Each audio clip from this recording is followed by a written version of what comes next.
এর মূলনীতি কি ইসলাম? শোনেন, এই জায়গা থেকে ভালো করে শোনেন।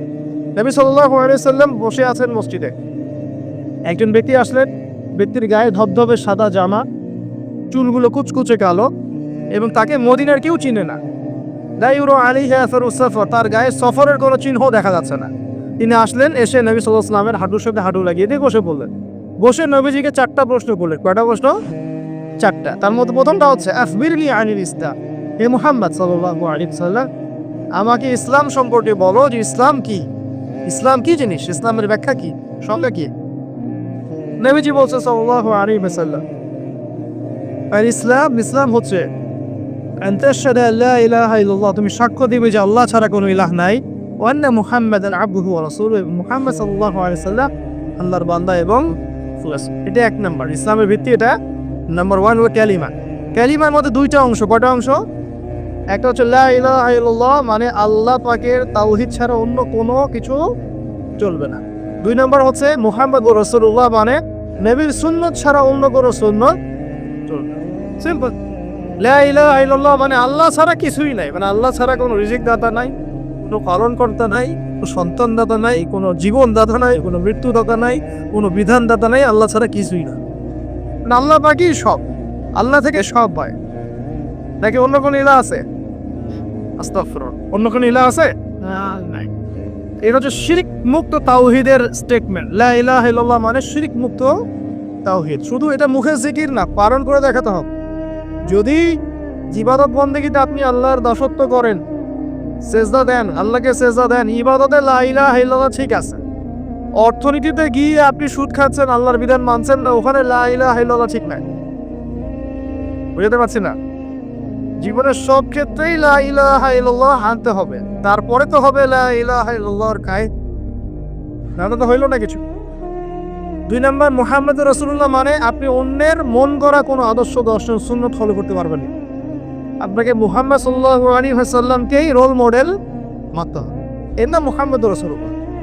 যদি কেউ মুহাম্মদুর রাসূলুল্লাহ বলে অন্য কাউকে তার আদর্শ মেনে চলে, তাহলে মুহাম্মদুর রাসূলুল্লাহ কেটে গেছে। এখানেও একই কথা, নামাজে দাঁড়িয়েছেন, রাসূলের মতো নামাজ পড়ছেন, মাশাআল্লাহ। রোজা করছেন রাসূলের মতো, হজ ওমরা সব রাসূলের তরিকায় হচ্ছে, তাসবিহ তাহলিল সব রাসূলের তরিকা হচ্ছে। অর্থনীতিতে গিয়ে রাসূলের তরিকা চলে না, তাহলে এখানে আর মুহাম্মদুর রাসূলুল্লাহ থাকলো না। আমি মনে হয় বুঝাতে পারছি না।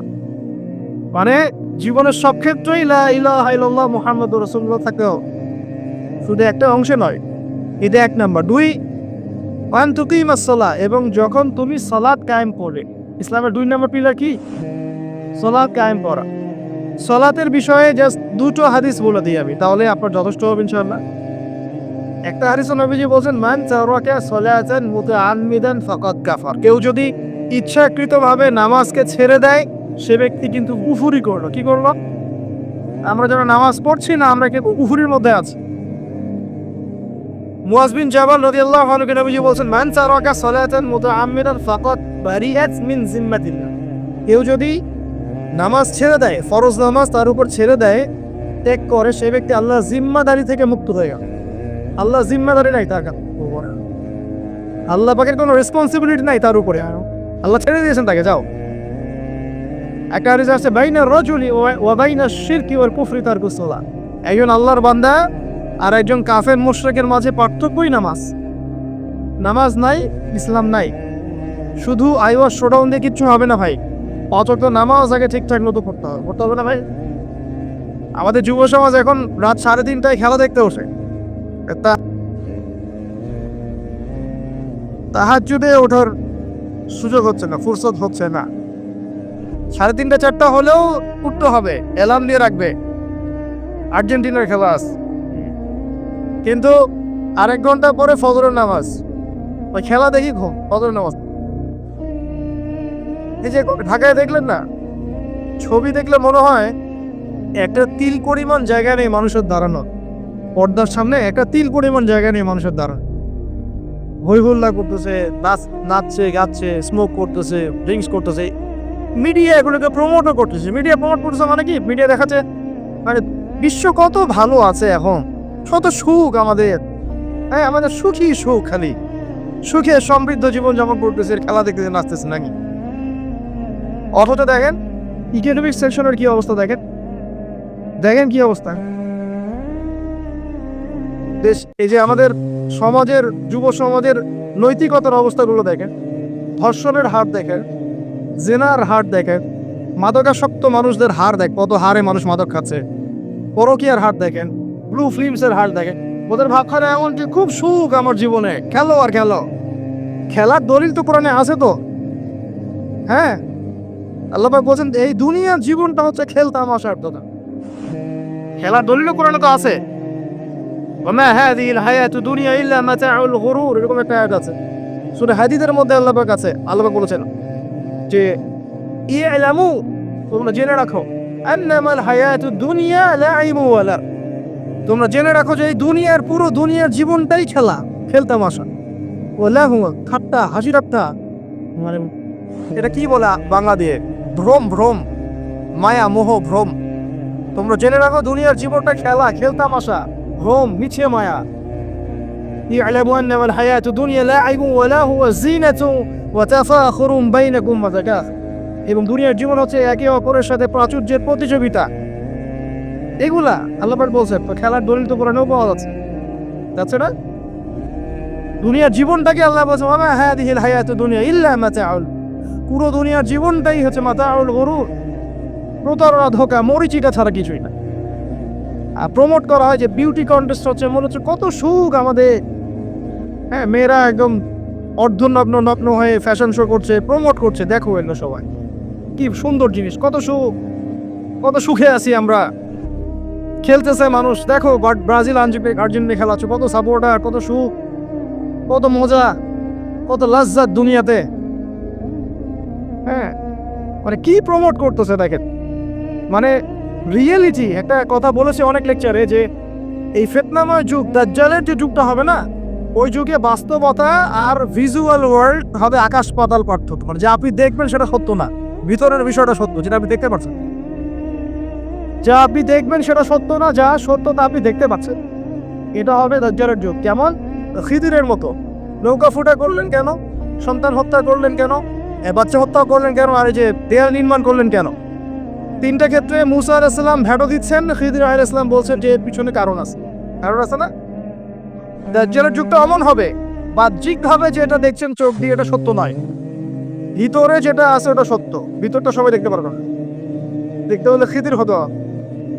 ভিতরটা হচ্ছে যে সমাজ তো ডিস্ট্রয়েড, ম্যাসাকার হয়ে গেছে, সমাজের কাঠামোই ভেঙে গেছে আমাদের। এখন নারী পুরুষের যে ফাংশন চেঞ্জ হয়ে গেছে, ধর্ষণের হার দিন দিন বেড়ে গেছে, ইফটিজিং বেড়েছে, বেপরদামি বেড়েছে, নগ্নতা বেড়েছে, মাদক বেড়েছে, পরকীয়া বেড়েছে, কচি কচি বাচ্চা কাচ্চা মেয়েগুলোকে ধরে ধরে ধর্ষণ করা হচ্ছে। সমাজের কাঠামোই চেঞ্জ হচ্ছে, সমাজের সমকামিতা বেড়েছে, প্রচুর সমকামী, খেলতামাশা, দুনিয়ার জীবনটা খালি খেলতামাশা। আর আমাদের এই যুব সমাজ, যাদের হাতে ইসলামের ভবিষ্যৎ আছে, ওদেরকে এইদিকে মোহাগ্রস্ত করে রেখে দেওয়া হচ্ছে। এরা নামাজ পড়ে না, কোরআন তেলাওয়াত করে না, আলেম ওলামার সাথে কোনো সোহবত নাই, কোনো সম্পর্ক নাই, হাদিসের কিতাব নাই বাসায়, দাড়ি নাই, ইসলামিক লেবাস পোশাক নাই, ইসলামিক মূল্যবোধ নৈতিকতা নাই, আল্লাহ রাস্তায় সময় দেওয়ার কোনো মানসিকতা নাই। এই যুবক ছেলেপেলেগুলোকে নিয়ে নাচতেছে বেরিয়ে। কি করবে এরা দেশের জন্য? যারা এরকম অন্য একটা রাষ্ট্র, যে রাষ্ট্র আমাকে চিনেই না, ওর খেলায় সে হুজুরকে লাফায়, এ দ্বারা রাষ্ট্র উন্নয়ন হবে নাকি? জি কথা বলেন, এইসব লোকজন দ্বারা রাষ্ট্র উন্নয়ন হবে নাকি? যখন আমরা এই খেলতামাশায় ব্যস্ত আছি, দেখবেন পশ্চিমারা ঠিকই ওদের উদ্দেশ্য বাস্তবায়ন করছে। কি আশ্চর্য একটা অবস্থা, কি আশ্চর্য! মানে এত সুখে আছি আমরা, এতই সুখ, খাবার, পানি, বাসস্থান, বেকারত্ব, কত সমস্যা নিয়ে ভুগতেছি আমরা, এতই সুখ যে বিশ্বকাপে নাচতে হবে আমাদেরকে। আবার এটাকে মুসলিম কান্ট্রির মধ্য দিয়ে জায়েজ করে নেওয়ার একটা পায়তারা চলছে। আয়োজন করেছে এক মুসলিম কান্ট্রি, খেলেছে আর এক মুসলিম কান্ট্রি, হ্যাঁ। এবার এটাকে দলিল নিয়ে এসে এটাকে জায়েজ করার একটা টেন্ডেন্সি চলছে ইসলামী শরীয়ত।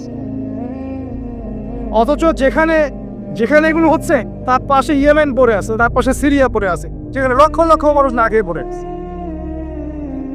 ইয়েমেনে লক্ষ লক্ষ শিশু না খেয়ে মরতেছে এখন ওদের। 2013-14 সাল থেকে নিয়ে 2022 পর্যন্ত প্রায় 3.5 লক্ষ মানুষ মারা গেছে ইয়েমেনের এই ঘটনাগুলো, গৃহযুদ্ধ এবং এই যে আরব কান্ট্রিগুলোর মধ্যে কনফ্লিক্ট, এবং প্রায় 60% সেখানে বাচ্চা কাচ্চা। আমি এত টাকা পয়সা খরচ করে এগুলো আয়োজন করতে, আমরা প্রমোট করতেছি, এর 5% টাকা ওদেরকে দিলেই তো ওদের 3 বেলার খাবার হতো। সিরিয়ার মানুষগুলোকে দেখেন কি, ওখানে তো ওটা রঙ্গমঞ্চ হয়ে গেছে, মানে যে যার স্বার্থ এখানে ঢোকে। ওখানে ইসরায়েলও ঢুকছে, আমেরিকাও ঢুকছে, তুরস্কও ঢুকতেছে, ওখানে আগে রাশিয়া ছিল, ওখানে বাসার সব মিলে জগাখিচুড়ি অবস্থা একটা। মানুষের মানবতা জীবনযাত্রা নাই, জীবনের কোনো মূল্য সেখানে নেই। প্রচুর মানুষ, ছোট ছোট ছেলে পেলে দেখবেন না খেয়ে ওখানে মারা, উৎপাস্তুর মতন তাবুর নিচে জীবনযাপন। এগুলো দেখেন না চোখ দিয়ে? ওখানে একটা খেলা, হুদাই একটা খেলা নিয়ে তো লাফালাফি করতেছে, পাশে এতগুলো মানুষ না খেয়ে মারা যায়, কোনো খবর নাই। নিজে ভরপেট খাই, প্রতিবেশী অনাহারে থাকে, মুমিন হবে? কিসের ইসলাম ফলো করতেছি আমরা আসলে? আমরা যে ইসলামটা ফলো করতেছি এটা পশ্চিমাদের শেখানো ইসলাম। আমরা রাসূলুল্লাহ সাল্লাল্লাহু আলাইহি ওয়াসাল্লামের শেখানো ইসলাম ফলো করতেছি। আমার স্ট্রেট কাট কথা, আমরা যে ইসলামটা ফলো করতেছি এটা হচ্ছে পশ্চিমাদের শেখানো ইসলাম। রাসূলুল্লাহ সাল্লাল্লাহু আলাইহি ওয়াসাল্লাম ইসলাম ফলো করলে আজকে আমাদের অবস্থাগুলো হতো না। আল্লাহ পাক আমাদেরকে বোঝার তৌফিক দান করুন। আমি শুধু ফাযাক্কির ইন্নামা আনতা মুযাক্কির, আল্লাহ পাক যে বলেছেন তুমি উপদেশ দাও, তুমি শুধু উপদেশ দাতা, লাস্তা আলাইহিম বিমুসাইতির, কারো প্রতি তুমি দারোগা নাও, আমরাও কারো প্রতি দারোগা নই। কিন্তু পুরো বিশ্বের প্রেক্ষাপটটাকে কুরআন সুন্নাহ দিয়ে ব্যাখ্যা করার দায়িত্ব আমাদের। কেউ গ্রহণ করলে করবে, না করলে করবে না, যে তার কবরে সে যাবে, আমার কবরে আমি, সিম্পল, শেষ। সত্যটা স্পষ্ট করতে হবে। প্রিয় ভাইয়েরা, পরিপূর্ণ দিন পালন করে যুবকদেরকে বলবো, দেখুন শেষ করার আগে বলে দেই, নামাজ ছাইরেন না।